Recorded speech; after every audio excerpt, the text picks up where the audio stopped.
Good morning guys. তো দেখো সকালে ঘুম থেকে উঠে বাড়ির কাজকর্ম মোটামুটি কমপ্লিট করে নিয়েছি।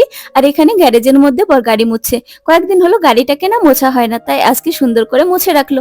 বর তো অফিসে যাবে, রেডি হয়ে বেরিয়ে পড়েছে। ছেলে মেয়ে স্কুলে যাওয়ার সময় টিফিন বানিয়ে দিতে পারিনি, ওই কারণে এখন টিফিন বানিয়ে বরের কাছে পাঠিয়ে দিলাম। তো বন্ধুরা, তোমাদের বলেছিলাম না প্রিন্স কোনো কিছু খেতে চাইছে না, অল্প একটু ছানা এনে দিয়েছি খেতে, না খেয়ে উল্টে চলে যাচ্ছিল। তো জোর করে ধরে এনে একটুখানি খাইয়ে দিলাম। কয়েকদিন ধরে ভাবছিলাম টেবিলটাকে গুছিয়ে রাখবো, ভীষণ অগোছালো হয়ে আছে। শুধুমাত্র টাইমের অভাবের জন্য না গোছাতেই পারছিলাম না। তো কি বলবো বন্ধুরা, ছোট্ট একটা টেবিল গোছাতে মোটামুটি আমার আধা ঘন্টা মতো সময় লেগে গেছে। যাই হোক বন্ধুরা, রান্না বান্না তো করতে হবে। তরি তরকারি কেটে বেটে একেবারে রান্না চাপিয়ে দিয়েছি। আর একটুখানি হলে আমার রান্না কমপ্লিট হয়ে যাবে। আজ না আমাদের বেশি কিছু রান্না হয়নি, বেগুন ভাজা, মাছের মাথা দিয়ে মুড়ি ঘন্ট, মাছের ঝাল। রান্না বান্না কমপ্লিট করে সবাই মিলে খেতে বসলাম। তো চলো বন্ধুরা, আমরা খেতে থাকি, ততক্ষণ চ্যানেলটি সাবস্ক্রাইব করে নাও।